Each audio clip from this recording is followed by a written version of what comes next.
It's amazing to me that Meta hasn't officially acknowledged anything yet when it seems like the Quest 3S is weeks from launch. Now it's got its FCC certification and everyone is expecting this thing to be announced at Connect this year, launched for pre-order like we've seen every other headset in the past do at Connect. And the FCC certification gives us a little bit more insight, confirming that the Quest 3S will support Wi-Fi 6E, same as the Quest 3 already does. This means it's designed to work just as well as the Quest 3, especially in the way of AirLink in the same room as your router or your PC. And then previous sources have given us so much more information that it seems like we kind of already know everything about it, from the spec sheet you're seeing here on the screen that was leaked to the fact that this is really Quest 3 internals with a cheaper body, lenses, and screens, and even the same Quest 3 controllers. So this is really just meant to be a Quest 2 replacement that now developers can all develop for the same hardware, and all of these Quest 3 exclusive games we keep talking about should work on this Quest 3S as well, helping to fracture the market less, but still meaning that Quest 2 owners who want something to upgrade to would still have to pay another $300 to get this newer headset if they don't spring for $500 for the Quest 3. How do you feel about that?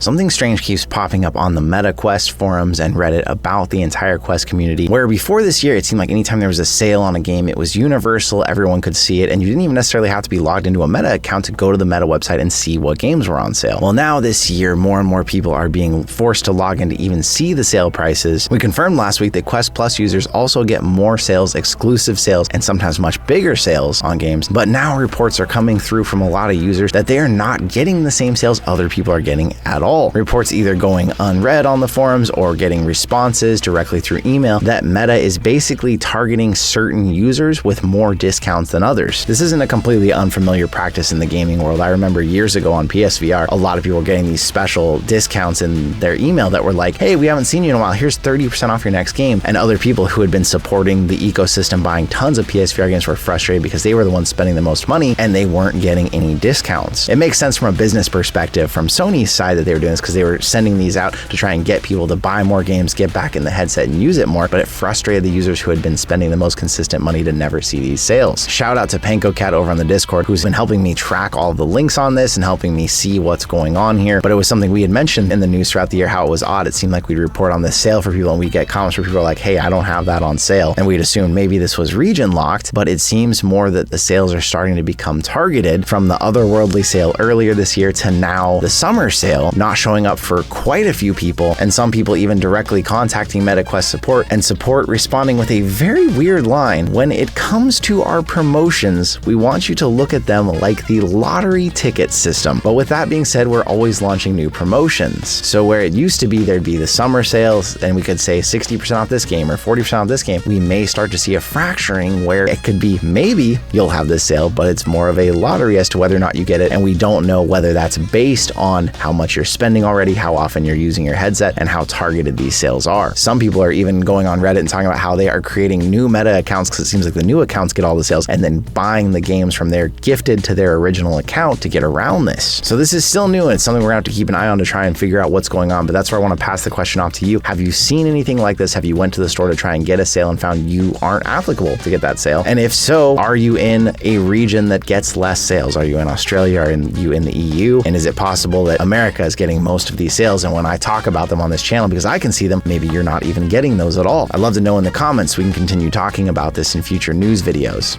If you're still looking to get a Quest 3 of your own, there's multiple places out there that are giving them away right now. Grab is doing a giveaway for their game launch, and it's only got 1 day left on that. I know we shared it with you a couple weeks ago and a lot of you already joined, but in case you haven't, I'll leave a link to that down below. We're currently in the process of giving away another Quest. A lot of you have asked that we actually consider switching to 2 Quest 3S's after the Quest 3S launches instead of 1 Quest 3 a month like we've been doing for a long time. And then we talked about Security Control, a game that was coming out last month in the upcoming games list, and the developer actually reached out and offered us 4 copies of that to give away. So there's a new giveaway for that in the link down below too. Basically, they're gonna give away 2 Quest copies, 2 Steam copies, and then BoboVR is still giving stuff away too. So it's just the summer of giveaways or the year of giveaways, whatever you want to call it. But it's because our channel has grown so much thanks to all of you that companies keep reaching out, offering to give stuff to our community that we also give back to our community by buying these quests ourselves. It's just another way to say thank you for all of your support, all of you showing up here. It really means everything to me. In less surprising news, the Quest 3 is now more used on Steam than the Valve Index, and the PSVR 2 is also starting to show up now that people are using PlayStation's official PC adapter, or some people are actually able to use the RTX 20 series that had the Virtual Link port graphics cards directly to the PSVR 2. So now the Quest 2 is still by far the most used headset for PCVR on Steam. As you can see here, over 38%, although it is declining, and then the Quest 3 is coming up. It looks to be just basically replacing the Quest 2, not really surpassing by much, about 0.1%. The Index, though, I would say still 5 years after launch, holding 15% says a lot of things. Not only does that testify to how good the Index was, but how much of a lack there has been of other PCVR specific headsets, because you can see even the Rift S, which is now becoming a pretty dated headset that lost support a while back, is still holding 7%. It's sad to see the big screen beyond down at 0.36% with how small that headset is and how much people really like it. There's just not that much of a market for PCVR at the moment, and especially if you can buy something like a Quest 3, have that, and then also use it for PC when you want to, why would you go buy a dedicated PC headset? Me personally, I've found it's really pushed me out of playing much PCVR over the years though. Like I still want to, but there's just enough of a barrier. Like get the Quest 3 set up, get it working, and it's not even that much of a pain, but you still have to worry about the battery life on it. Sometimes it doesn't always want to connect, especially AirLink, which I prefer, isn't always the most reliable. So I wonder how many of you out there even use PC much? Is your Quest actually mostly dedicated to PC? I'd find that interesting to hear. To me personally, it feels like the Valve DECKARD has been shoved in the same cabinet as Half-Life 3 over at Valve and is going to live there forever. But there's still reports showing up saying that not only is the DECKARD still in development, but that there's supposedly even a new Valve VR game in development to come out with the headset. Road to VR was reporting on this, that a YouTuber who has had a good track record of knowing what's going on at Valve reported in their videos, so take this with a pretty heavy grain of salt as this is like a third-party source now. But basically, McVicker is saying that they're still intending on shipping this piece of hardware, referring to the standalone VR headset codenamed the Valve DECKARD, and that there is some sort of game in development to show off its abilities, but no solid evidence that it is any sort of Half-Life game. This is someone who is very familiar with tearing through code released by Valve, but they said they're nowhere near done sifting through all of the code that has been published this year. So at that point, I ask, what do you think? Is the Valve DECKARD still coming? Valve seems to only put out a product or a game that is truly revolutionary, so would a standalone wireless PC headset that worked reliably be revolutionary enough for Valve to stake their reputation on launching it? Would they be able to show that much of an improvement over the Index or the Index controllers, whatever they were doing before, that they would take that risk? It seems like we've heard about the DECKARD for too long for it to not exist and not be a possibility, but we've also heard the same thing about Half-Life 3 for how many decades now? The PlayStation VR 2 at least is seeing a little bit of a come up ever since they 1, dropped the price, and 2, made it PC capable. With that, it got a $100 price hike in Japan when we're seeing it at its lowest price ever in the US. They're citing global economy changes and challenging external influences, but a bit of an odd thing to see happen in a company that is based in Japan, upping their price here and still trying to sell them cheaper in the US. Between the price changes and the PC adapter, it feels like we're talking about PSVR 2 again more than we have since it launched. But even on top of that, the decision that they made another Astrobot game, but it's not coming to VR, and the fact that even though the PSVR 2 has sold more than it did at launch, it's still far below the Quest in the US. Still feels like